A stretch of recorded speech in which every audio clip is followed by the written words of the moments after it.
আজকে আমরা একটা ইম্পর্টেন্ট আর্টিকেল প্রিপারেশন নিয়ে এসেছি, যেটা মাধ্যমিক 2026-এর জন্য টেস্ট পরীক্ষা বা ফাইনাল এক্সামের জন্য ভীষণ গুরুত্বপূর্ণ হতে চলেছে। তো এই এই যে সেন্টেন্স বা এই যে আর্টিকেল প্রিপারেশনটা, সেটা 2025 সালে মাধ্যমিকে পড়েছিল, ওই জন্য তোমাদের জন্য এটা খুবই গুরুত্বপূর্ণ। সেই জন্য তোমাদের আর্টিকেল প্রিপারেশন মোট টোটাল 3 নাম্বার থাকে। তোমাদের মাধ্যমিকে ধরো, টেস্টে ধরো 3 নাম্বার থাকে। তো এই 3 নাম্বার ভীষণ গুরুত্বপূর্ণ।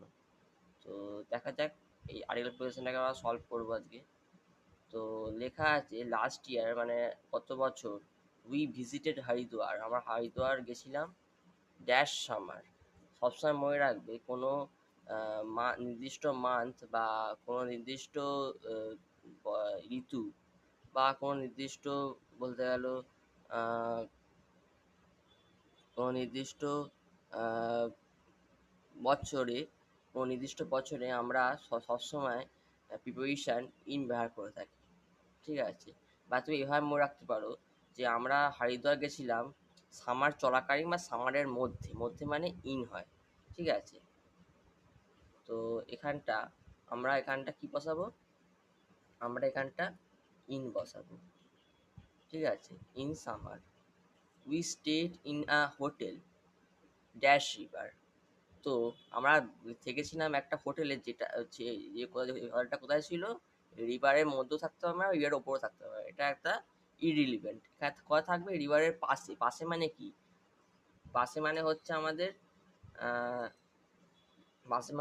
আমাদের নয় বাই বসবে, নয় আমাদের এখানে বিসাইড বসবে,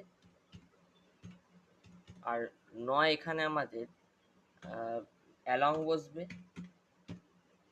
বা এখানে আমাদের অ্যালং সাইড বসবে।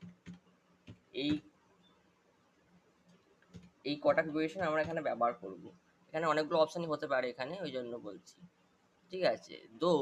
এবার তোমরা এখানে কি বসাবে? এখানে ব্যাপারটা হচ্ছে কোনো সেন্টেন্সে আমরা কোনো সাবজেক্টকে ইন্ট্রোডিউস করি, প্রথমত সেটাকে আমরা এ দিয়ে ইন্ট্রোডিউস করি, তারপর সেটাকে আবার যদি কোনো সেই সেন্টেন্সে যদি আবার লিখতে হয়, সেটাকে তাহলে আমাকে নির্দিষ্ট করে দা দিয়ে লিখি।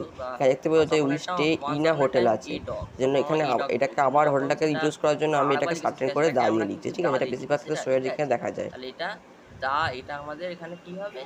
এটা আমাদের এখানে আমাদের হোটেল হবে। ঠিক আছে? বাকি আমার পড়া দরকার নেই আর। তো ভিডিওটা ভালো লাগে অবশ্যই লাইক, সাবস্ক্রাইব এন্ড শেয়ার।